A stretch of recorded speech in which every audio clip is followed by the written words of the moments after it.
ഇന്നലെ രാത്രി ഏകദേശം ഒരു 9 മണി 9:30 കൂടിയിട്ടൊരു ന്യൂസ് ബ്രേക്ക് ചെയ്യുകയാണ്. ഭാര്യയെ ഭർത്താവ് കഴുത്തിൽ കത്തി കൊണ്ട് കുത്തി മാരക പരിക്കേൽപ്പിച്ച് കൊന്നുകളഞ്ഞു. ഭാര്യയുടെ പിതാവിനും മാതാവിനും ഗുരുതരമായ പരിക്ക്. ഏകദേശം നോമ്പ് തുറക്കുന്ന സമയത്ത് ഒരു 7 മണി കഴിഞ്ഞതിന് ശേഷം ഭാര്യ വീട്ടിൽ ചെന്ന യാസിർ എന്നു പേരുള്ള ഒരുത്തൻ 23 വയസ്സുകാരിയായ ഷിബിലയെ, സ്വന്തം ഭാര്യയെ കുത്തിക്കൊല്ലുകയാണ്. തടയാൻ വന്ന ഭാര്യയുടെ പിതാവിനെയും കുത്തി, മാതാവിനും പരിക്കേറ്റു. ഈ ഒരു ന്യൂസ് ബ്രേക്കായ സമയം മുതൽ ഞാനിങ്ങനെ ഒരുപാട് അവരുടെ നാട്ടിലുള്ള ആളുകളൊക്കെ സംസാരിക്കുന്നുണ്ട്. ഇവരുടെ കൂട്ടക്കാരും കുടുംബക്കാരും അയൽവാസികളും എല്ലാവരും സംസാരിക്കുന്നുണ്ട്, പോലീസ് സംസാരിക്കുന്നുണ്ട്. ഈ പയ്യൻ മാരകമായ ലഹരിക്കടിമയാണ് എന്നുള്ളത് തന്നെയാണ് എല്ലാവരും എടുത്ത് പറയുന്നൊരു പോയിന്റ്. ഓക്കെ, ആൻഡ് അതിൽ തന്നെ ചിലർ പറയുന്നുണ്ട് ഈ ദിവസം കൊലപാതകം നടത്തിയ ഇന്നലെ ഇവൻ ലഹരിയിലായിരുന്നില്ല, ഇവൻ പച്ചയ്ക്ക് വന്ന് ചെയ്തിട്ട് പോയതാണ് എന്നും പലരും പറഞ്ഞിട്ടുണ്ടായിരുന്നു. ഓക്കെ, അപ്പോൾ ഇനി നമുക്ക് നോക്കേണ്ടത് യാസിർ എന്ന് പറഞ്ഞിട്ടുള്ള ഈ ഒരു പെർട്ടിക്കുലർ വ്യക്തി ഇത് ചെയ്യാനുണ്ടായ കാരണം എന്ത് എന്നുള്ളതാണ്. കുറച്ച് വർഷങ്ങൾക്ക് മുമ്പ് ഇവർ പ്രണയിച്ച് വിവാഹം കഴിച്ച ആളുകളാണ് ഷിബിലയും പിന്നെ യാസിറും. അപ്പോൾ ഷിബിലയും യാസിറിൻ്റെയും പ്രണയത്തിൽ ഷിബിലയുടെ വീട്ടുകാർക്ക് ഒട്ടും താല്പര്യമില്ല. യാസിറിൻ്റെ വീട്ടുകാർ ലേറ്റർ ഓൺ ഇവരെ ആക്സെപ്റ്റ് ചെയ്ത് വീട്ടിലേക്ക് കൊണ്ടുപോയി. വിവാഹം കഴിഞ്ഞ് ഒപ്പം ജീവിക്കുന്ന ടൈമിൽ ഇവർ ഒറ്റയ്ക്കാണ് ജീവിച്ചിരുന്നത്. പിന്നെ ലേറ്റർ ഓൺ യാസിറിൻ്റെ വീട്ടിലേക്ക് പ്രശ്നങ്ങളും കാര്യങ്ങളൊക്കെ ഉണ്ടായ സമയത്ത് യാസിറിൻ്റെ ഉമ്മ കൂട്ടി കൊണ്ടുവന്നു എന്നുള്ളൊരു വേർഷൻ ഉമ്മാൻ്റെതുണ്ട്. അത് ഞാനിവിടെ എന്താണെങ്കിലും പ്ലേ ചെയ്യാം. അതിൽ കുറച്ച് കാര്യങ്ങൾ നമുക്ക് ഡിസ്കസ് ചെയ്യാനുണ്ട്. ഈ യാസിർ ഹസ്ബൻഡിനെതിരെ ഷിബില കൃത്യമായ പരാതി ഫെബ്രുവരി 28 പോലീസിന് കൊടുത്തിട്ടുണ്ടായിരുന്നു. മാരകമായ ലഹരിക്ക് അടിമയാണ് ഈ യാസിർ എന്ന് പറഞ്ഞ ഹസ്ബൻഡ് എന്നും ഈ ലഹരി ഉപയോഗിച്ച് വന്ന് ഷിബിലയെ നല്ല രീതിയിൽ ഉപദ്രവിക്കാറുണ്ട് എന്നുമാണ് ഇവിടെ ഷിബില കൊടുത്തിട്ടുള്ള കംപ്ലൈൻറ്റ്. ഇനി ഈ കംപ്ലൈൻറ്റ് കൊടുത്തതുമായിട്ട് നമുക്ക് മാച്ച് ചെയ്ത് നോക്കാൻ പറ്റുന്ന ഒരു കാര്യം വേറെ എന്താണെന്ന് വെച്ച് കഴിഞ്ഞാൽ, നമ്മൾ കണ്ടതാണ് ആഷിഖ് എന്ന് പറഞ്ഞിട്ടുള്ള ഈ ഫോട്ടോയിൽ കാണുന്ന ഇവനെ ആരും മറന്നിട്ടുണ്ടാവില്ല. ഇവനാണ് സ്വന്തം ഉമ്മാനെ ജനിപ്പിച്ചതിനുള്ള കൂലി എന്ന് പറഞ്ഞിട്ട് വെട്ടിക്കൊന്നത് കുറച്ച് മാസങ്ങൾക്ക് മുമ്പ്. അപ്പം ഇവൻ്റെ ഫ്രണ്ടാണ് ഈ പറഞ്ഞിട്ടുള്ള യാസിർ. ഓക്കെ, അപ്പോൾ ഇവർ തമ്മിലുള്ള ഫ്രണ്ട്ഷിപ്പിൻ്റെ ലിങ്ക് എന്താണെന്നുള്ളത് പോലീസുകാർ കണ്ടുപിടിക്കണം.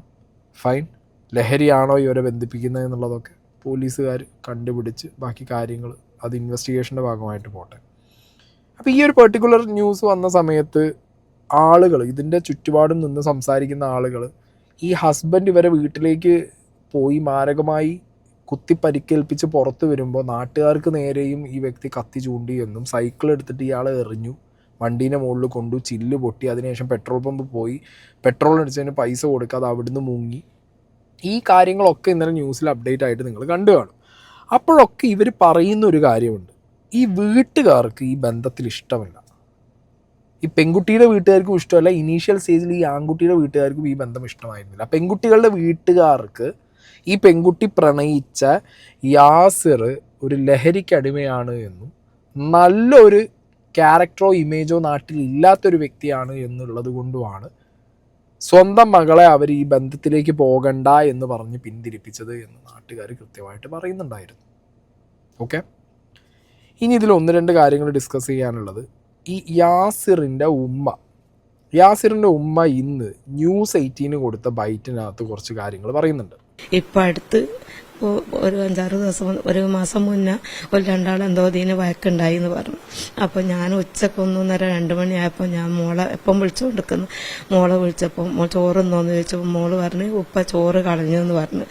അപ്പോൾ ഞാൻ ചോദിച്ചാൽ എന്താ ചോറ് കളഞ്ഞ് ഉപ്പ, എന്നിട്ട് ഉമ്മ എടുത്ത്. അപ്പോൾ എന്നെ വിളിച്ചിട്ട് ഉമ്മ ചോറൊക്കെ കളഞ്ഞ് പിന്നെ എന്നെ തല്ലുകയും ചെയ്തെന്ന്. ഞാൻ ചോദിച്ചാൽ അതിനെന്താ കാരണങ്ങൾ, ഇതുവരെ അങ്ങനത്തെ ഒന്നും ഒരു വിഷയം ഉണ്ടായില്ലല്ലോ, എന്തിനാണ് അങ്ങനെ കളഞ്ഞതെന്ന് ചോദിച്ചപ്പോൾ എന്നോട് പറഞ്ഞ് എന്നോട് അങ്ങോട്ട് ചെല്ലാൻ വിളിച്ചിരുന്നു അകത്തേക്ക്. അപ്പം മോളും ഞങ്ങളെല്ലാവരും കൂടിയിട്ട് അവിടെ കിടക്കുകയായിരുന്നു. അപ്പം ഞാൻ ചോറ് നോക്കാൻ വേണ്ടി ഇങ്ങനെ നിന്നപ്പോൾ ചോറിന് പിന്നെ ഒക്കെ അത് ആയിട്ട് ഞാൻ തല്ലാനോങ്ങി. അപ്പോൾ തല്ലാനോങ്ങിയപ്പോൾ എന്നോട് ഞാൻ ചെലവിന് തന്നിട്ട് ഇന്നെ തന്നെ കൈ ഓങ്ങാണ് എൻ്റെ നേരെ എന്ന് പറഞ്ഞ് പിന്നെ ഒരടി അടിച്ച് അങ്ങനെ ഇറങ്ങിപ്പോയി. ചോറും കളഞ്ഞെന്ന് പറഞ്ഞു. രണ്ടാൾക്കും കൊണ്ട് കൊടുത്ത് ഓന് വെച്ചക്കണ്ടെങ്കിൽ രണ്ടാളും തിന്നോളിയും ചോറും കൊടുത്ത് 3-3:30 അപ്പം ഞാൻ ഇങ്ങ് പോന്ന്. ഇനി അങ്ങനെ അതോ എന്തോ വന്ന് ഇങ്ങനെ വിളിക്കുകയൊക്കെ ചെയ്താൽ ഇന്ന് വിളിക്കുമെന്ന് പറഞ്ഞ് ഞാൻ പോന്ന്. ഇവിടെ യാസിറിന് ഉമ്മ പറയുന്നത് കുറേ കാലമൊന്നും ഇവർ തമ്മിൽ പ്രശ്നം ഉണ്ടായിരുന്നില്ല. റീസെൻ്റ്ലി ഇവർ തമ്മിൽ ഭയങ്കരമായിട്ടുള്ള ബഹളവും വഴക്കും തുടങ്ങി. ഇവിടെ ഭാര്യ ഭർത്താവ് ബന്ധത്തിൽ കയ്യാങ്കളി വരെ കാര്യങ്ങളെത്തി. അങ്ങനെയുള്ളൊരു സ്റ്റേജിൽ ഈ ഉമ്മ ഇത് അറിയുകയും മകനെ അവിടെ നിന്ന് വീട് മാറി സ്വന്തം വീട്ടിലേക്ക് ഭാര്യയും കുട്ടിയും കൊണ്ടുവരാൻ വേണ്ടി പറയും. ഇവർ പോയിട്ട് ഇവരെ എടുത്തു കൊണ്ടുവന്ന് സ്വന്തം വീട്ടിൽ, അതായത് ഭർത്താവിൻ്റെ വീട്ടിലേക്ക് കൊണ്ടുവരികയും ചെയ്തു. അപ്പോൾ ഒരു കാര്യം ഉറപ്പാണ്, റീസെൻ്റ്ലി ആണ് ഇവർ തമ്മിലുള്ള പ്രശ്നങ്ങൾ തുടങ്ങിയിട്ടുള്ളത്. ഓക്കെ, അതായത് കുറച്ച് വർഷങ്ങളായിട്ട് 5 വർഷമായിട്ട് കല്യാണം കഴിച്ച് ഒപ്പം താമസിക്കുന്നവർ ഈ അടുത്ത കാലങ്ങളിൽ എവിടെയെങ്കിലും ഭാര്യയ്ക്ക് ഭർത്താവിൻ്റെ അമിതമായ ലഹരി ഉപയോഗത്തിനെ കുറിച്ചുള്ള അറിവ് കിട്ടിയിരിക്കാം. ഈ ലഹരി ഉപയോഗം കാരണം ഭർത്താവ് ഭാര്യയെ ഭയങ്കരമായിട്ട് ഉപദ്രവിച്ച് അവരത് സഹിച്ച് ജീവിക്കുന്നതായിരിക്കും.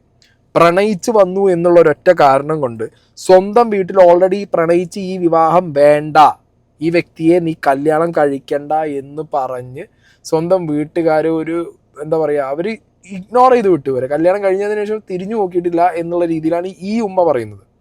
ഓക്കെ, മകള് കല്യാണം കഴിച്ചു പോയി, അവർ വിലക്കിയ ഒരാളൊപ്പമാണ് മകള് കല്യാണം കഴിച്ചു പോയത്. അതുകൊണ്ട് മകൾക്കും ഒരു പ്രശ്നം വരുമ്പോൾ സ്വന്തം പാരൻസിനെ വിളിക്കാനുള്ളൊരു ഭയങ്കരമായ ചമ്മലും മടിയും കാണും. ആ പാരൻസിനും വിളിച്ചു കഴിഞ്ഞാൽ നീ ഞങ്ങൾ പറഞ്ഞത് കേൾക്കാതെ ഇറങ്ങിപ്പോയതല്ലേ, നീ അനുഭവിക്കുക എന്ന മൂഡിൽ അവരും സംസാരിക്കുന്നുണ്ടാവും. ഇവർ പറയുന്ന വേർഷൻ കേട്ടിട്ട് എനിക്ക് അതാണ് തോന്നുന്നത്. നമ്മുടെ സൊസൈറ്റിയിൽ ഞാൻ പറഞ്ഞല്ലോ, സ്നേഹിച്ചും ഇഷ്ടപ്പെട്ടും പോകുന്ന ഒരുപാട് പേരുണ്ട്. ചിലപ്പോൾ ഫാമിലിക്ക് ഇഷ്ടപ്പെട്ടത് കൊണ്ടും ഇഷ്ടപ്പെടാത്തത് കൊണ്ടും അങ്ങനത്തെ കല്യാണങ്ങൾ ഓപ്റ്റ് ചെയ്തു പോകുന്ന ആൺകുട്ടികളും ഉണ്ട്, പെൺകുട്ടികളും ഉണ്ട്. സ്വന്തം ഫാമിലി എന്തുകൊണ്ട് ആ കല്യാണം വേണ്ട എന്ന് പറയുന്നു എന്നുള്ളത് ആൺകുട്ടികളും പെൺകുട്ടികളും ചിന്തിക്കണം. ഇപ്പം ഞാൻ പ്രേമിച്ചാണ് കല്യാണം കഴിച്ചത്. ഞാൻ എൻ്റെ പ്രേമത്തിനെ കുറിച്ച് എൻ്റെ വീട്ടിൽ പറഞ്ഞ സമയത്ത് വീട്ടുകാർക്ക് വലിയ പ്രശ്നങ്ങളൊന്നുമില്ല. സ്നേഹൻ്റെ വീട്ടിലാണെങ്കിലും വലിയ കുഴപ്പമൊന്നും ഉണ്ടായിരുന്നില്ല. കാരണം എന്നെക്കുറിച്ച് അത്യാവശ്യം നാട്ടിൽ ചോദിക്കുന്ന സമയത്തൊന്നും അത്ര മോശമായിട്ട്, അതായത് ഞാൻ ഈ മാരകമായ ലഹരി, കച്ചറ, തല്ലുപിടി അങ്ങനത്തെ സീനൊന്നുമില്ല. ജോലിയുടെ കാര്യത്തിൽ മാത്രം അവൻ ക്രിക്കറ്റ് കളിച്ച് നടക്കുകയാണ് എന്നുള്ളൊരു കാര്യമാണ് ഉണ്ടായിരുന്നത്. പഠിച്ച പണിക്ക് പോകുന്നില്ല, ക്രിക്കറ്റ് കളിച്ച് നടക്കുകയാണ്. ബട്ട് ബാക്കി കാര്യങ്ങളെല്ലാം അവൻ ഓക്കെയാണ്. ഇതിപ്പോൾ ഈ പെണ്ണിൻ്റെ വീട്ടുകാരും എന്താണെങ്കിലും ഡെഫിനറ്റ്ലി ചെക്കനെ കുറിച്ചിട്ട് അന്വേഷിച്ച് കാണും. ഓക്കെ, അപ്പോൾ ആ സമയത്ത് നാട്ടിൽ കച്ചറ കളിച്ച് നടക്കുന്നതും അല്ലെങ്കിൽ ലഹരി ഉപയോഗവും കാര്യങ്ങളൊക്കെ അറിഞ്ഞതുകൊണ്ടായിരിക്കണം അവർ മകളെ റെസ്ട്രിക്റ്റ് ചെയ്തത്. ഫൈൻ. അപ്പം അങ്ങനെയുള്ള സാഹചര്യങ്ങളിൽ നമ്മളൊരു കാര്യം, ഇപ്പോൾ ഇങ്ങനത്തെ വേർഷൻസ്, നമ്മൾ സ്നേഹിക്കുന്ന ആളെ കുറിച്ചിട്ട് നമ്മളെ പാരൻസോ നമ്മളെ നാട്ടുകാരോ ലഹരി റിലേറ്റഡ് ആയിട്ടും അല്ലെങ്കിൽ ചിലപ്പോൾ പ്രേമിക്കുന്ന സമയത്ത് നമുക്കത് ആക്സെപ്റ്റ് ചെയ്യാൻ പറ്റിയെന്ന് വരില്ല, വളരെ പാടായിരിക്കും. അപ്പം അങ്ങനത്തെ സാഹചര്യങ്ങളിൽ നമ്മളങ്ങോട്ട് നമ്മളെ ഇഷ്ടം നോക്കിയിട്ട് അല്ലെങ്കിൽ നമ്മുടെ എന്താണ് നമ്മളെ സ്നേഹം, നമ്മളെ ബന്ധം, അതിൻ്റെ വാല്യൂ കൊടുത്തിട്ട് നമ്മൾ പോകും. ലേറ്റർ ഓൺ നമ്മൾ റിയലൈസ് ചെയ്യുമ്പോൾ നമുക്ക് വളരെ പാടായിരിക്കും തിരിച്ചിട്ട്, അയ്യോ അച്ഛനമ്മേൻ്റെ മുഖത്തേക്ക് ഇങ്ങനെ നോക്കും, നാട്ടുകാർ ആദ്യം പറഞ്ഞതാണ്, അച്ഛനമ്മ ആദ്യം പറഞ്ഞതാണ്. അത് ആണിനാണെങ്കിലും പെണ്ണിനാണെങ്കിലും തോന്നും. പക്ഷെ ആ സമയത്ത് എനിക്ക് തോന്നുന്നത് മക്കളെ ഒന്നും കൂടി മനസ്സിലാക്കേണ്ടത് പാരൻസാണ്. മക്കൾ അവരുടെ ഒരു പ്രായത്തിൻ്റെ പക്വത ഇല്ലാത്തൊരു സ്റ്റേജിൽ അവർ അങ്ങനെ ചെയ്തു പോയി. പക്ഷെ അവർ വീണ്ടും ഒരു ലൈഫ് മുന്നോട്ട് പോകുമ്പോൾ അവർക്ക് തിരിച്ചറിഞ്ഞ് പാരൻസിൻ്റെ അടുത്ത് വരുമ്പോൾ പാരൻസ് ആ വാശി വെച്ച് നിൽക്കരുത്. ഓക്കെ, ഈ ഒരു വിഷയത്തിൽ അങ്ങനെ ഒരു കാര്യം എത്രത്തോളം ശരിയാണെന്നുള്ളത് ഇവരുടെ വേർഷനാണിത്. ഇത് ഈ പയ്യൻ്റെ ഉമ്മാൻ്റെ വേർഷനാണ്. ഓക്കെ, അപ്പോൾ ഇതിൽ എത്രത്തോളം ശരിയുണ്ടെന്നുള്ളത് പോലീസുകാർ ഇനി അന്വേഷിക്കണം. കാരണം ഇങ്ങനത്തെ ഒരു സ്റ്റേജ് അവിടെ നടന്നിട്ടുണ്ടോ, ഒരു പ്രൊവോക്കേഷൻ ഈ പറഞ്ഞ ഭാര്യയുടെ ഉപ്പാൻ്റെ ഭാഗത്തുനിന്ന് വന്നിട്ടുണ്ടോ എന്നുള്ളത് എന്താണെങ്കിലും പോലീസ് അന്വേഷണത്തിൽ ഇനി നമുക്ക് മനസ്സിലാക്കാനും. ഞാൻ അങ്ങോട്ട് വരാൻ, എന്നിട്ട് നിങ്ങൾ അവിടെ നിൽക്കേണ്ട കുറച്ച് ദിവസം ഇവിടെ നിൽക്കി എന്ന് പറഞ്ഞ് ഞാൻ കൂട്ടാൻ വരാമെന്ന് പറഞ്ഞു. ഇനി ഞാൻ ചോദിച്ചിട്ട് ഇനി എന്നെ ചോദിക്കാൻ, എൻ്റെ ഭർത്താവല്ലേ, എനിക്ക് ഉമ്മാണെങ്കിൽ അങ്ങനെ കൂട്ടി പോന്നൂടെയല്ലോ, ഇനി ചോദിക്കുന്നതാണ്. അപ്പോൾ വിളിച്ചപ്പോൾ ഫോണ് കിട്ടുന്നില്ല, റേഞ്ചില്ല. അപ്പോൾ ഞാൻ വാട്സപ്പ് പറഞ്ഞു വിട്ടിക്കുന്നതാണ്, എന്നാൽ ആയിക്കോട്ടെ ഞാൻ വരാമെന്ന്. അപ്പോൾ പറഞ്ഞു വിട്ടപ്പോൾ ഇവർ വിളിച്ച് പറഞ്ഞ്, ഇവരത്ത് വണ്ടിയില്ലായിരുന്നു. അപ്പോൾ ഇവർ വിളിച്ച് പറഞ്ഞ് പിന്നെ ആടുന്ന് എന്താ പ്രശ്നങ്ങൾ ഉണ്ടാക്കിയത്, ആരാൻ്റെ കോട്ടേഴ്സൊന്നും അങ്ങനെ ഉണ്ടാക്കരുത്, നിങ്ങളങ്ങനെ ഉണ്ടാക്കുന്ന ആ കാര്യമില്ലല്ലോ എന്ന് പറഞ്ഞപ്പോൾ ഉമ്മ ഉണ്ട് അങ്ങോട്ട് പോയിട്ട് ഓളെ കൂട്ടാൻ, ആ കൂട്ടിക്കോട്ടെ എന്നാണ്. അപ്പം ഞാൻ അങ്ങോട്ട് ഓട്ടോറിക്ഷ വിളിക്കുന്നതിന് മുന്നേ ഞാൻ ബസ്സിനാണ് പോയി ചെല്ലുമ്പോഴത്തേക്ക് ഓനും എത്തിക്ക്. അങ്ങനെ ഒരു ഓട്ടോ വിളിച്ച് ഓന് ഇന്നെയും ഓളെയും അതിൽ കയറ്റി ഓൻ പുറകിലും പോന്ന് നമ്മളെ വീട്ടിലേക്ക് വന്ന് ഓളപ്പനെ വിളിച്ചിട്ട് നിങ്ങളിങ്ങോട്ട് വരി, ഇവളെന്ത് ചോദിച്ചിട്ടും ഭർത്താനും പറയുന്നില്ല, എന്താണോ അവളെ പ്രശ്നം എനിക്ക് അറിയില്ല, നിങ്ങൾ തന്നെ ഞാൻ ഓളെന്തോ ചെയ്യുന്നുണ്ടോ നിങ്ങൾ ഓളെ മുന്നിൽ ചോദിക്കും, നിങ്ങൾ വരിയെന്നാണ്. അപ്പോൾ ഓളെ ഉമ്മയും ഉപ്പയും വന്ന് കടയും പൂട്ടി വന്ന് ഓലും ഞങ്ങളൊക്കെ അവളെ ഇരുത്തിയിട്ട് ഞങ്ങൾ രണ്ടു കൂട്ടരും ചോദിച്ച് ഓൻ എന്തോ എന്നെ ഇല്ല ഒന്നും ചെയ്യുന്നില്ല. പിന്നെ എനിക്ക് ദേഷ്യം പിടിച്ചിട്ട് എന്നെ തച്ച എനിക്ക് ദേഷ്യം പിടിച്ചിട്ടാ ഞാൻ നിങ്ങളെപ്പോഴും പോരുകയെന്ന് പറഞ്ഞു. ഞങ്ങളെപ്പോഴും പോരണ്ട, ഞങ്ങളോട് പറയാണ്ട് ഇറങ്ങി പോകുന്ന എന്നെ പൊട്ടാൻ വന്നല്ലേ ഞങ്ങളെന്ന് പറഞ്ഞു പോലും ഉപ്പയും ഉമ്മയും പറഞ്ഞു. അപ്പം ഇപ്പം ഉമ്മയല്ല പറയുന്നു, ഇവിടെ നിൽക്കുക, നിങ്ങൾ അവിടെയും ഇവിടെ ആയിട്ട് നിൽക്കുക, വാടപ്പോരങ്ങ് ഒഴിഞ്ഞു വായി കൊടുക്കുക, വില വേറെ ആക്കിയതാണ് ഏറ്റവും വലിയ പ്രശ്നം എന്ന് പറഞ്ഞു ഉളപ്പയും ഉമ്മയും. ഞങ്ങളും പറഞ്ഞു ഇവിടെ നിൽക്കുന്നു. അപ്പോൾ അതൊന്നും പറഞ്ഞു കേൾക്കാണ്ട് ഓളെ ഇറങ്ങി ഓളെ കൂടെ പോയി. പ്രശ്നങ്ങൾ ഉണ്ടായി തുടങ്ങിയ സമയത്ത് തന്നെ ഈ പെൺകുട്ടീൻ്റെ വീട്ടുകാരും ഈ ഭർത്താവിൻ്റെ വീട്ടുകാരും തമ്മിലിരുന്ന് സംസാരിച്ചിട്ടുണ്ട്. ഞാൻ സാധാരണ രീതിയിൽ ഇങ്ങനത്തെ പ്രശ്നങ്ങൾ കാണുമ്പോൾ നമ്മളെ നാട്ടിൽ കാണുന്നതും അറിയുന്നതും കേൾക്കുന്നതൊക്കെ ഇതിൽ ഇടപെടാൻ ഒരുപാട് പേര് വരും. കാരണം ഇങ്ങനത്തെ മാരകമായ പ്രശ്നം, ശാരീരിക ഉപദ്രവം അടക്കമുള്ള പ്രശ്നങ്ങൾ വരുമ്പോൾ കൂട്ടക്കാരും കുടുംബക്കാരും പള്ളി കമ്മിറ്റിക്കാരും ഇല്ലെങ്കിൽ രാഷ്ട്രീയക്കാരും മത നേതാക്കന്മാരുമായിട്ടുള്ള ആളുകൾ, അതാണ് നമ്മുടെ നാട്ടിലൊരു ഫോർമാറ്റ് സാധാരണ രീതിയിൽ സംഭവിക്കാറ്. അതിന് പ്രേമിച്ച് കല്യാണം കഴിച്ചാണെങ്കിലും അറേഞ്ച് മാരേജ് ആണെന്നുണ്ടെങ്കിലും ആക്ച്വലി അങ്ങനത്തെ കാര്യങ്ങൾ എനിക്ക് തോന്നുന്നത് സീനൊന്ന് ക്ലിയർ ചെയ്യാനും ഒന്ന് സെറ്റിൽ ഡൗൺ ആവാനും ഹെൽപ്പ് ചെയ്യുന്നൊരു പരിപാടികളാണ് ഞാനിപ്പോൾ ഈ പറഞ്ഞ കാര്യങ്ങളൊക്കെ. ഓക്കെ, ഇതിപ്പോൾ ചെക്കൻ്റെ വീട്ടുകാരും പെണ്ണിൻ്റെ വീട്ടുകാരും ഇരുന്ന് സംസാരിക്കുമ്പോൾ ഓബിയസ്ലി ഇവിടെ വരാൻ പറ്റുന്ന ഒരു വിഷയം എന്താണെന്ന് വെച്ച് കഴിഞ്ഞാൽ ഓൾറെഡി ഈ പെണ്ണിൻ്റെ വീട്ടുകാർക്ക് ചെക്കനെ ഇഷ്ടമല്ല. അങ്ങനത്തെ ഒരു സാഹചര്യത്തിൽ അവർ ആ പയ്യനെ ആക്സെപ്റ്റ് ചെയ്യാൻ റെഡിയല്ല. ആ പയ്യൻ അവരുടെ മകൾ ജീവിക്കാൻ തുടങ്ങി, അതിലൊരു കുട്ടി ഉണ്ടായി, എന്നാൽ പോലും ഈ പയ്യൻ്റെ സ്വഭാവ ദൂഷ്യമായിരിക്കണം ആ പാരൻസിന് ഈ പയ്യനെ ആക്സെപ്റ്റ് ചെയ്യാനേ പറ്റുന്നില്ല എന്നുള്ളതാണ് ഇതിൽ ഈ ഉമ്മയുടെ വേർഷൻ എന്ന് നമുക്ക് മനസ്സിലാവുന്നത്. മനസ്സിലായോ? അതായത് അവരെ ഇഷ്ടത്തിനല്ല, അവർ പറഞ്ഞിട്ടല്ല ആ പെൺകുട്ടി ഇറങ്ങിപ്പോയിട്ട് നിക്കാഹ് ചെയ്തത്.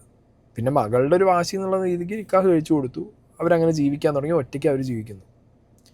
ഓൾറെഡി ഞാൻ പറഞ്ഞല്ലോ, പ്രേമം, വിവാഹം, കാര്യങ്ങൾ ചില കേസുകളിൽ, ഞാൻ എല്ലാ മെജോറിറ്റി കേസുകളിലും അല്ല പറയുന്നത്, ചില കേസുകളിൽ എവിടെയെങ്കിലുമൊക്കെ ഒരു പ്രായത്തിൻ്റെ എന്താ പറയുക ഒരു സീനിൽ പ്രണയം, ഇഷ്ടം, സ്നേഹം, പിന്നെ ജീവിതമൊക്കെ വളരെ ചെറിയ വയസ്സിൽ 18-19 വയസ്സിലാണ് ഇവരൊക്കെ ജീവിതം തുടങ്ങുന്നത്.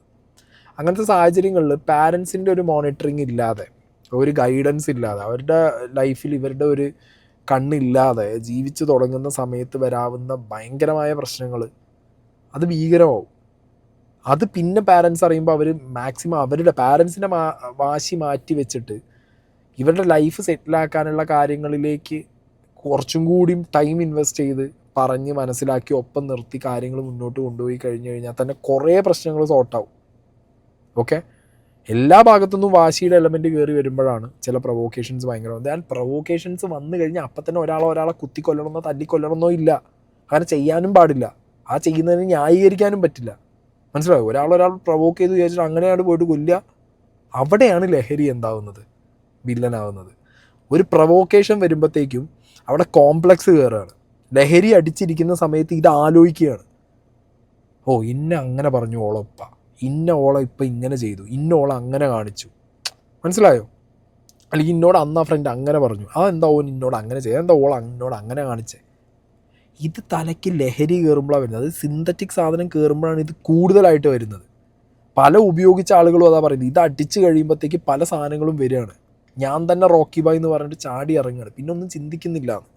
ഞങ്ങൾ ഇക്കാലം വരെ ഇത്രയും വയസ്സോ 25ാമത്തെ വയസ്സോ ഞങ്ങൾ ഇരുന്ന് വരെ ഒരു പ്രശ്നം വന്നിട്ടോ ഒരു അടി പിടിയോ കച്ചറ ഉണ്ടായില്ല. ഓളെ കല്യാണം കഴിച്ചു കൊണ്ടുവന്നപ്പോൾ എവിടെങ്കിലും പോയിട്ട് എവിടെങ്കിലും പോയി ജീവിക്കുന്നിടത്ത് നിന്ന് ഓളെ പെൺകുട്ടിയല്ല ഓളെ എവിടെങ്കിലും ആയിപ്പോണ്ടാന്ന് വെച്ചിട്ട് ഞാൻ കോടതിയിൽ നിന്ന് ഓളെ കൊണ്ടുവന്ന് ഞങ്ങളെത്ത് 5 കൊല്ലമായി ഓള് ഞങ്ങളെത്ത് വന്നിട്ട് ഇന്ന് വരെ ഞങ്ങളുമായിട്ട് ഒരു എതിർപ്പില്ല. ഓള് ഓനായിട്ടൊരു എന്തോ കച്ചറ കാര്യമുണ്ട് ഞങ്ങളോട് പറഞ്ഞിട്ടുമില്ല, ഞങ്ങളെടുത്തൊക്കെ അങ്ങനെ തെറ്റി വന്നിട്ടുമില്ല. ആദ്യമായിട്ടുണ്ടായ വിഷയമാണ്, അന്ന് ഞങ്ങൾ പോയി കൂട്ടിക്കൊണ്ടുവരികയും ചെയ്തു. ചോദിച്ചാൽ എനിക്ക് എന്താണ് വിഷയം, നിങ്ങൾ അമ്മമ്മിൽ ഉള്ള വിഷയം മുന്നോട്ട് ഇനി ഉണ്ടാകരുത്, ഇങ്ങനെ ഒരു തെറ്റൊക്കെ ഉണ്ടാകുമ്പോൾ ഇങ്ങനെ വാശി പിടിക്കില്ല എന്നോളെ വാപ്പയമ്മയൊക്കെ പറഞ്ഞിക്ക്. 12 മണി വരെ ഒരു 2 ആൾ പറഞ്ഞിട്ടു, ഞങ്ങൾ പറഞ്ഞിട്ടു കേൾക്കാണ്ടായപ്പോൾ പോയതാവലെ കൂടെ ഇറങ്ങിയിട്ട്. അപ്പം പറഞ്ഞു 2 ദിവസം കഴിഞ്ഞിട്ട് കൊണ്ടാക്കാന്നോളെ വാപ്പയമ്മയും പറഞ്ഞിട്ടാ പോയത്. 2 ദിവസം കഴിഞ്ഞ് കൊണ്ടുവരാന്ന് പറഞ്ഞാൽ പോയത് അത് 4 ആളെ മോന്തിരവില് കൊണ്ടുപോയത്. അവിടെ തമ്പിച്ചേട്ടനുണ്ട്, മുനീർ എന്ന് പറഞ്ഞ ആളുണ്ട്. തിരിച്ചു വന്നില്ല, തിരിച്ചു വെട്ടിയില്ല. പിന്നെ 2-3 പോക്ക് പോയപ്പോ ഓള് പോരാന്ന് പറയുന്നുണ്ട്. വാപ്പ എങ്ങനാന്ന് പറയുമ്പോ ഞാൻ പറഞ്ഞു അങ്ങോട്ട് വീട്ടിലേക്ക് പോണ്ട. അതായത് പെണ്ണിൻ്റെ വീട്ടുകാർ കൃത്യമായിട്ട് അവരുടെ നാട്ടിലുള്ള രാഷ്ട്രീയക്കാരെയും ബാക്കി മതത്തിൻ്റെ ആളുകളെയും വിളിച്ചു കൊണ്ടുവന്ന് ചുറ്റുവട്ടത്തുള്ള ആളുകളെ നൈബേഴ്സിനെയൊക്കെ വിളിച്ചു കൊണ്ടുവന്ന് കൃത്യമായിട്ട് പെണ്ണിൻ്റെ വീട്ടിൽ പോയിട്ട് പെൺകുട്ടിയെ വിളിച്ചിറക്കി കൊണ്ടുവരുന്നു. അതിനുശേഷം പെൺകുട്ടിയുടെ ഡ്രസ്സും സർട്ടിഫിക്കറ്റും കാര്യങ്ങളും അടക്കം എല്ലാം ചോദിക്കുന്നു. കാരണം ആ പെൺകുട്ടിയുടെ വാശി കാണുമ്പോൾ അച്ഛനും അമ്മയ്ക്കും മനസ്സിലാവും ഒരിക്കലും ആ വ്യക്തിയുടെ ഒപ്പം ഇനി ജീവിക്കാൻ പറ്റില്ല എന്ന് ആ പെൺകുട്ടി പറയണമെന്നുണ്ടെങ്കിൽ കൃത്യമായൊരു കാരണം ഉണ്ടാവും. അതുകൊണ്ടാണല്ലോ ആ പെൺകുട്ടി പോയിട്ട് 28-ാം തീയതി കഴിഞ്ഞ് 28-ാം തീയതി കേസ് കൊടുത്തത്. ആ കേസിനകത്ത് ഇയാളുടെ ലഹരി ഉപയോഗത്തിനെ കുറിച്ചും ലഹരി ഉപയോഗിച്ച് വന്നതിന് ശേഷം ഈ പെൺകുട്ടിയെ ഉപദ്രവിക്കുന്നതിനെ കുറിച്ചും പറഞ്ഞിട്ടുള്ളത്. പിന്നെ ആരാണ് ഈ ഫോട്ടോയിലൊക്കെ ഫ്രണ്ടായിട്ട് ഒപ്പം ഉള്ളത്? ഒരു തമ്മിലുള്ള ഫ്രണ്ട്ഷിപ്പിൻ്റെ ഡെഫിനിഷൻ എന്താണെന്നുള്ളത് ഇപ്പോഴും പോലീസ് കണ്ടുപിടിച്ചിട്ടില്ല, അല്ലെങ്കിൽ പോലീസിൻ്റെ ഒരു വേർഷൻ നമുക്ക് കിട്ടിയിട്ടില്ല. പക്ഷെ ഇങ്ങനെ സെൽഫിയൊക്കെ എടുത്ത് ചങ്കുമായിട്ട് ഇരിക്കണം എന്നുണ്ടെന്നുണ്ടെങ്കിൽ ഒരാൾ ഉമ്മാനെ കൊന്ന ആൾ ലഹരി അടിച്ചിട്ട്. ലഹരി എന്ന് പറഞ്ഞൊരു കാര്യം കോമൺ ആയിട്ട് ഇവരുടെ ഇടയിൽ ഉണ്ടോ ഇല്ല എന്നുള്ളത് പോലീസ് അന്വേഷണത്തിൽ എന്താണെങ്കിലും അറിയേണ്ടതായിട്ടുള്ളൊരു കാര്യമാണ്. എങ്ങനെ നോക്കിയാലും പെണ്ണിൻ്റെ വീട്ടുകാർ, ഞാൻ പറഞ്ഞല്ലോ, ഒരു തരത്തിൽ പെണ്ണിൻ്റെ വീട്ടുകാർക്ക് അവരുടെ മകളുടെ ഭാവി ഇനി മുന്നോട്ട് പോയി കഴിഞ്ഞാൽ മോശമായിരിക്കും എന്നുള്ളത് മനസ്സിലാക്കിയത് കൊണ്ടും കൈവിട്ടൊരവസ്ഥയിലേക്ക് ഇനി പോകരുത് എന്നുള്ളത് കൊണ്ടാവും ആ ഉപ്പിമ്മി വാശി പിടിച്ചിട്ടുണ്ടാവുക. ആൻഡ് ഈ വ്യക്തി പലപ്പോഴായിട്ട് ഇവരുടെ വീട്ടിൽ, ഭാര്യ വീട്ടിലേക്ക് ഈ വ്യക്തി പോകുന്ന സമയത്ത് പല സാഹചര്യങ്ങളിലും ഭാര്യയുടെ ഉപ്പ ആ വ്യക്തി ഇഗ്നോർ ചെയ്തിട്ടും അല്ലെങ്കിൽ പ്രൊവോക്കിംഗ് ആവുന്ന രീതിയിലും സംസാരിക്കാനുള്ള റീസൺ മേ ബി ഇവർ പറയുന്ന പോലെ ആയിരിക്കില്ല. മകൾക്ക് തിരിച്ച് വരണമെന്നേ ഒരു ആഗ്രഹം ഉണ്ടായിരുന്നു. ഇത്രയും അടിയും കിട്ടി തല്ലും കിട്ടി ലഹരി ഉപയോഗിക്കുന്ന ഒരു ഭർത്താവിൻ്റെ ഒപ്പം എങ്ങനെ ജീവിക്കും ആ പെൺകുട്ടി? ആ പെൺകുട്ടീൻ്റെ പാരൻസിനോട് പറഞ്ഞു വേണം ഇവൻ വന്നിട്ട് ഉപദ്രവിക്കുക എന്നുള്ളത്. മനസ്സിലായോ? ഒരു ലെവല് കഴിഞ്ഞു. ലഹരി ഉപയോഗം കൊണ്ട് ലൈഫ് പോയി എന്നറിയുമ്പോൾ തിരിച്ച് പിടിക്കാൻ വേണ്ടിയുള്ള വാശി കയറും. പിന്നെയും ലഹരി ഉപയോഗിക്കും, പിന്നെയും വാശി കയറും, പിന്നെയും ആ വീട്ടിൽ ചെല്ലും, പിന്നെയും കച്ചറ ഉണ്ടാക്കും. ഈ ഒരു പ്രോസസ്സ് ഇങ്ങനെ നടന്നുകൊണ്ടിരിക്കുകയും ചിലപ്പോൾ അവിടെ മെനിയാന്ന് കാരണം എനിക്ക് തോന്നുന്നത് എന്താന്ന് വെച്ചാല് ഈ പള്ളി കമ്മിറ്റിയിലും പിന്നെ സ്റ്റേഷനിൽ ചെന്ന് പറഞ്ഞിട്ട് ഒരു മാസത്തേക്ക് അങ്ങോട്ട് പോകണ്ടെന്ന് പറഞ്ഞിട്ട് ഞങ്ങൾ ഓൻ അങ്ങോട്ട് വിട്ടിയില്ല. എന്നതിന് ശേഷം നോമ്പ് കഴിയട്ടെ നമുക്ക് അങ്ങോട്ടും ഇങ്ങോട്ട് പോരുകയാണെങ്കിൽ പോരില്ലേ ഒഴിവാകാം എന്ന് പറഞ്ഞ് ഞാനിപ്പോൾ ഒരു കുട്ടീനെ പോലും ഞങ്ങൾ എടുക്കാൻ പോയില്ല ഓലെ വീട്ടിലേക്ക്. എന്നതിന് ശേഷം ഒരു പാർട്ടീൻ്റെ ഒരാളുണ്ട്, വർഗീസ് എന്ന് പറഞ്ഞ ഒരാള്, അവരെന്നെ വിളിച്ചിട്ട് മോനും പെണ്ണും ഇവിടെ ആണല്ലോ എന്താണ് വിഷയം, ഓളെ വാപ്പ വന്നിട്ട് എന്നോട് പറഞ്ഞിരിക്കുന്നത്. ഞാൻ പറഞ്ഞ് ഓല് അമ്മമ്മിലുള്ള വിഷയം 2 ദിവസം കഴിഞ്ഞ് കൊണ്ടാക്കാന്ന് പറഞ്ഞിട്ട് ഓല് കൊണ്ടുപോയത് ഇതുവരെ കൊണ്ടുപോകുന്നില്ല. ഇനി പോകണ്ടെന്ന് പറഞ്ഞ സ്റ്റേഷനിൽ പരാതി പറഞ്ഞിരിക്കുന്നു. ആ നിലക്ക് ഞങ്ങൾ അവനോട് ഇനി പോകരുതെന്ന് പറഞ്ഞ് നിർത്തിയിരിക്കുന്നു. അന്നപ്പോ ചേട്ടാ എന്നോട് പറഞ്ഞ പോലെ രേഖകൾ ആവശ്യപ്പെട്ടിരിക്കുന്നു, അത് ഓനോട് കൊണ്ടു കൊടുക്കാൻ പറയും. അവന്റെ വാപ്പക്കാണ് പ്രശ്നം, അവക്ക് ഒരു പ്രശ്നവും ഇല്ല, ഓള് പോരൂ, അതിനെ കൊണ്ട് ഓനെ രേഖ എടുത്തു കൊടുക്കാൻ പറയുന്നു. അങ്ങനാണ് ഇന്നലെ രാവിലെ എന്നോട് പറയുന്നത് ഞാൻ ഇത് കൊണ്ടു കൊടുക്കട്ടെ. മെനിയാന്ന് പോയപ്പോ ഓല് പറഞ്ഞ് നോമ്പ് തുറന്നിട്ട് വാ, ഓള് ഇവിടെ ഇല്ലാന്ന്. പിന്നെ ഇന്നലെ പെട്ടെന്ന് പിരിയണം എന്നൊക്കെയുള്ള രീതിയിലേക്ക് വന്നതായിരിക്കും. അയക്കൂ, അവന് വരുന്നില്ലാന്ന് ഓന് തോന്നി അയക്കൂ, എന്താന്ന് എനിക്ക് അറിയുന്നില്ല. ഈ ഉമ്മ പറയുന്നത് വെച്ച് നോക്കുമ്പോ ഈ പെൺകുട്ടീന്റെ ഉപ്പാക്കാണ് പ്രശ്നം എന്നുള്ളതാണ് എല്ലാവരും പറയുന്നത്. ഇവർക്കും മനസ്സിലായത് ഉപ്പേനെ പറയുന്ന പ്രശ്നമുണ്ട് എന്നുള്ളത്. അങ്ങനെയാണെങ്കിൽ ഈ പെൺകുട്ടി എന്തിനാണ് ഈ വ്യക്തിക്കെതിരെ കേസ് കൊടുക്കുന്നത്? ചോദ്യമല്ലേ. സ്വന്തം ഭർത്താവിനെതിരെ ഭാര്യ, അതും ചില്ലറ അലിഗേഷൻ അല്ല. ഓക്കെ, ഇനിയിപ്പോൾ ഡിവോഴ്സ് കിട്ടാൻ വേണ്ടിയിട്ട് ഇങ്ങനെ പറഞ്ഞു എന്ന് പറയുമ്പോഴത്തേക്ക് നമുക്ക് ആ മറ്റേ ഫോട്ടോ അവിടെ കണക്റ്റ് ആവുകയാണ്. ലഹരി അടിച്ച് സ്വന്തം ഉമ്മാനെ ജനിപ്പിച്ചു നീ എന്നുള്ള കുറ്റം കൊണ്ട് അടിച്ചു കൊന്ന, വെട്ടിക്കൊന്ന ഒരുത്തൻ്റെ ഒപ്പം നിന്നിട്ടാണ് അപ്പുറത്ത് ഫോട്ടോ എടുത്തിട്ടുള്ളത്. ആ നാട്ടുകാർ കംപ്ലീറ്റ്ലി പറയുന്നു ഇവൻ ലഹരിയാണ്. വീട്ടിലറിയില്ല, ഇവൻ്റെ വീട്ടിൽ ഉമ്മാക്ക് ചോദിക്കുമ്പോൾ ഉമ്മാക്ക് ഇതിനെക്കുറിച്ച് വലിയ പിടുത്തൊന്നുമില്ല, ഒരു അച്ചറ ഉണ്ടാക്കാത്ത നല്ല കുട്ടിയാണെന്നാണ് പറയുന്നത്. അവിടെയാണ് ഒരു മിസ്മാച്ച് ഉള്ളത്. ഈ പെൺകുട്ടി സ്വയമേവ ഇനി ജീവിതത്തിലേക്ക് ഇവൻ്റെ ഒപ്പം ജീവിക്കാൻ ഇല്ല എന്ന് പറഞ്ഞതാണോ, അതോ ഉപ്പാൻ്റെ വാശി കൊണ്ട് പറഞ്ഞതാണോ? ഇവരുടെ വേർഷനിൽ ഉപ്പയാണ് വില്ലൻ. ആ പെൺകുട്ടിക്ക് എൻ്റെ മകൻ്റെ ഒപ്പം ഇറങ്ങി പോരണമെന്നാണ്, പക്ഷെ ഉപ്പ സമ്മതിക്കില്ല പെൺകുട്ടീൻ്റെ. ഇതാണ് ഇവരുടെ വേർഷൻ. ഇനി അങ്ങനെയാണെങ്കിൽ ഈ വാശി എന്ന് പറഞ്ഞ കാര്യങ്ങൾ ആർക്കാണെങ്കിലും നല്ലതല്ല. പക്ഷെ എനിക്കിവിടെ ഒരു സംശയം, ഈ ഉമ്മ സംസാരിക്കുന്നതിലൊരു ഡൗട്ട് വരുന്നത്, അങ്ങനെ വാശി ഉപ്പാക്കാണെന്നുണ്ടെങ്കിൽ മകൾ എന്തിന് കേസ് കൊടുക്കണം എന്നുള്ളൊരു ചോദ്യം അവിടെ ഉണ്ടല്ലോ. പിന്നെ ഇത്രയും എന്താ പറയുക, ലൈഫിൽ ഒരാളുടെ ഒപ്പം ഇറങ്ങിപ്പോയി ആ വ്യക്തിയുടെ ഒപ്പം ഒട്ടും നിൽക്കാനാവില്ല എന്നുള്ളത് കൊണ്ടാണ് ആ വ്യക്തിയും ഉമ്മയും ഈ പെൺകുട്ടിയുടെ വീട്ടുകാരും ഒക്കെ ഇരുന്ന് സംസാരിച്ച സമയത്ത് ആ പെൺകുട്ടി ഓപ്റ്റ് ചെയ്തത് സ്വന്തം വീട്ടുകാരുടെ ഒപ്പം പോകാനാണ്. ഇനി ആ സ്വന്തം വീട്ടുകാരുടെ ഒപ്പം ഇറങ്ങി പോകുന്ന സാഹചര്യത്തിലും പിന്നെയും തിരിച്ചു വരാൻ ആ പെൺകുട്ടി താല്പര്യപ്പെടുന്നില്ല. പെൺകുട്ടിയുടെ ഡ്രസ്സും ബാക്കി സർട്ടിഫിക്കറ്റും ചോദിക്കുന്ന സമയത്ത് ഇവൻ ആ ഡ്രസ്സൊക്കെ വീടിൻ്റെ പുറത്തിട്ട് കത്തിച്ച് അത് വാട്സാപ്പിൽ സ്റ്റാറ്റസ് ഇടാണ് ചെയ്തിട്ടുള്ളത്. അപ്പോൾ പെൺകുട്ടിക്ക് തിരിച്ചു വരണമെന്നില്ല, അത് പെൺകുട്ടിയുടെ തീരുമാനമായിരുന്നു. മേ ബി ഈ ഉമ്മ സ്വന്തം മകൻ്റെ കാര്യം പറയുന്ന സമയത്ത് അത് ഉപ്പാൻ്റെ വാശി അല്ലെങ്കിൽ ആ ഉപ്പാക്കാണ് പ്രശ്നം എന്നുള്ളതാവും ഇവർക്ക് കിട്ടിയ പോയിന്റ്. ഓക്കെ. ഇതും പറഞ്ഞാ പോയത്. പിന്നെ ഓന് SLC ബുക്ക് കൊണ്ടു കൊടുത്ത്. SLC ബുക്ക് കൊണ്ടു കൊടുത്തപ്പോൾ ഓളോട് മോള് പോരാനിറങ്ങിയപ്പോൾ മോളെ പിടിച്ച് വലിച്ച് അങ്ങോട്ട് ഓള് എടുത്ത് ഓള് ഇവിടെ എല്ലാം ഓള് വന്നിട്ട് കൊണ്ടുവയ്ക്കോ എന്ന് പറഞ്ഞ പോലെ ഓളുമ്മ. അപ്പൊ ഇവിടെ വന്ന് ഈ കിടക്ക ഇവിടെ എടുത്തിട്ടിട്ട് അവിടെ കിടന്ന് കരഞ്ഞിട്ട് എന്റെ മോളെ ഓലക്ക് എനിക്ക് കാണിക്കാണ്ടാക്കി. ഞാൻ ചെല്ലുമ്പോ ഓളും ഇല്ല, ഓളെ ഒരു മാറ്റുന്നുണ്ട് എന്നാണ്. ഞാൻ പറഞ്ഞു നമ്മൾ സ്റ്റേഷൻ എന്ന് പറഞ്ഞിക്കല്ലാട്ട് പോണ്ടാന്ന്. വർഗീസേട്ടൻ പറഞ്ഞ നീ സ്ഥിതിക്കല്ലേ പോയത്, ഇനി ഇനി അങ്ങോട്ട് പോണ്ട, നോമ്പും പെരുന്നാളും കഴിയട്ടെ, എന്നിട്ട് മോളെ ഞമ്മക്ക് ഓലോട് പറഞ്ഞിട്ട് കൊണ്ടുവരാന്ന് പറഞ്ഞതാ. എന്റെ മോക്കൊരു വല്ലാണ്ടായി പോയി. ഒരു വാശി പിടിപ്പിച്ചിട്ടല്ലേ, ഒരു വാശി പുറത്തല്ലേ ഇതൊക്കെ വന്നത്, അല്ലാണ്ട് ഒരു തെറ്റോ പെണക്കോ കച്ചറയില്ലാത്ത ആൾക്കാരല്ലേ. എനിക്ക് ഒരു നോക്ക് കാണാനും ഉണ്ടാക്കുന്നത്. ഇപ്പൊ വാശി പിടിപ്പിച്ചു കഴിഞ്ഞാൽ കൊല്ലാൻ പാടൂ, അതാണിപ്പോ കഥ. സംഗതി ഉമ്മയാണ് ആ ചെക്കൻ്റെ. അപ്പോൾ ആ ചെക്കൻ്റെ ഉമ്മാക്ക് ശരിക്കും ഉമ്മമാരിങ്ങനെയാണ്. ഓക്കെ, ഇപ്പോൾ ഷെമിയുടെ കേസിൽ അഫാൻ്റെ കേസിലൊക്കെ നമ്മൾ കണ്ടതാണ്. ഒരു പരിധി വരെ മക്കളെ ഡിഫെൻഡ് ചെയ്യുക എന്നുള്ളത് എല്ലാ ഉപ്പമാരും ഉമ്മമാരും ചെയ്യുന്ന ഒരു കാര്യമാണ്, പ്രത്യേകിച്ച് ഉമ്മമാർ ചെയ്യുന്ന ഒരു കാര്യമാണ്. ഇതിപ്പോൾ സ്വന്തം മകനെ വാശി പിടിപ്പിച്ചു. ആര് വാശി പിടിപ്പിച്ചു? എന്ത് കാരണം കൊണ്ടാണ് വാശി വന്നത്? ആ വീട്ടുകാർക്ക് വാശി വരാൻ കാരണം എന്താ? പെൺകുട്ടിയുടെ ഉപ്പാക്കും ഉമ്മാക്കും വാശി വരാൻ കാരണം എന്താ? ആ പെൺകുട്ടിയുടെ ഉപ്പയും ഉമ്മയും ഈ പറഞ്ഞ മരിച്ച പെൺകുട്ടി ഇല്ലാത്ത സമയത്ത് ഹസ്ബൻഡ് വന്ന് ചോദിക്കുന്ന സമയത്ത് അവരുടെ പെൺകുട്ടിയെ കൊടുത്തില്ല, വീട്ടിൽ നിന്ന് ഇവൻ്റെ ഒപ്പം ഇറക്കി വിട്ടില്ല, പേടിച്ചിട്ടായിരിക്കും. മാരകമായ ലഹരി ഉപയോഗിച്ച് സൊസൈറ്റിയിൽ ജീവിക്കുന്ന ഒരാൾ, നല്ല ഈ ലഹരിയുടെ ഒരു ഇമേജ് ഭയങ്കരമായിട്ടുള്ള ഒരാൾക്ക് സ്വന്തം മകളെ കുട്ടിയെ വിട്ടുകൊടുക്കാൻ അവർക്ക് പേടിയായി കാണും. ഓക്കെ, പിന്നെ വാശി പിടിപ്പിച്ച ഒരാളെ കൊല്ലുകയാണോ ചെയ്യേണ്ടത്? വാശി പിടിപ്പിച്ചാൽ കൊല്ലുകയാണോ? കൊലപാതകമാണോ വാശി പിടിപ്പിച്ചതിന് ലാസ്റ്റ്? അവർക്ക് വാശി വരാനുള്ള കാരണം എന്താണ്? ഈ ഉമ്മ ശരിക്കും അന്വേഷിക്കേണ്ടിയിരുന്നത് ആ മകൾക്ക് എന്തുകൊണ്ട് ഇങ്ങനെ വാശി വന്നു. സ്വന്തം വീട്ടിലേക്ക് മകനെ ഇഷ്ടപ്പെട്ട് കയറി വന്നൊരു പെൺകുട്ടിക്ക് എന്താണ് ഇത്രത്തോളം മകനോടുണ്ടായ ദേഷ്യം? മകൻ വന്ന് കരഞ്ഞു, മകന് സങ്കടമാണ്, മകൻ പറയുന്നത് അവൾക്ക് പ്രശ്നമില്ല, അവളുടെ ഉപ്പയാണ് പ്രശ്നം എന്ന് പറയുന്നു. അത് മകൻ്റെ വേർഷനാണ്. ഈ മകൻ എങ്ങനെയാണ് സൊസൈറ്റിയിൽ എന്നുള്ളത് ചിലപ്പോൾ പാവം ഈ ഉമ്മാക്ക് അറിയുന്നുണ്ടാവില്ല. എന്താണെങ്കിലും ഞാൻ പറഞ്ഞല്ലോ, പ്രണയം, വിവാഹം എല്ലാം ഫൈനാണ്. ഞാനും പ്രേമിച്ച് കല്യാണം കഴിച്ച ഒരാളാണ്, കംപ്ലീറ്റ്ലി ഓക്കെ. പക്ഷേ ഏതെങ്കിലും ഒരു സാഹചര്യത്തിൽ ഇതേപോലെ തമ്മിൽ വിഷയങ്ങളായി കഴിഞ്ഞാൽ അത് വീട്ടിലറിയിക്കുക. അപ്പോൾ സപ്പോർട്ടുള്ള ഫാമിലി ആണെങ്കിൽ ഇറ്റ്സ് ഫൈൻ, സപ്പോർട്ട് ഇല്ലാത്ത ഫാമിലി ആണെങ്കിൽ മാക്സിമം വീട്ടിലറിയിക്കാൻ ശ്രമിക്കുക. തെറ്റും പ്രശ്നങ്ങളൊക്കെ ഉണ്ടെങ്കിലും നമ്മളെ അച്ഛനമ്മമാർക്ക് കാര്യം പറഞ്ഞാൽ മനസ്സിലാവുമല്ലോ. അപ്പോൾ അത് കാര്യം പറഞ്ഞ് വളരെ എല്ലാവരും ഇടപെട്ട് മാന്യമായ രീതിയിലെല്ലാം സെറ്റിൽ ഡൗൺ ആയി പോകാൻ വേണ്ടി ശ്രമിക്കുക. അവിടെ വില്ലനായിട്ട് വരുന്ന ലഹരി നമുക്കൊന്നും ചെയ്യാൻ പറ്റില്ല. എന്ത് ചെയ്യാനാണ്?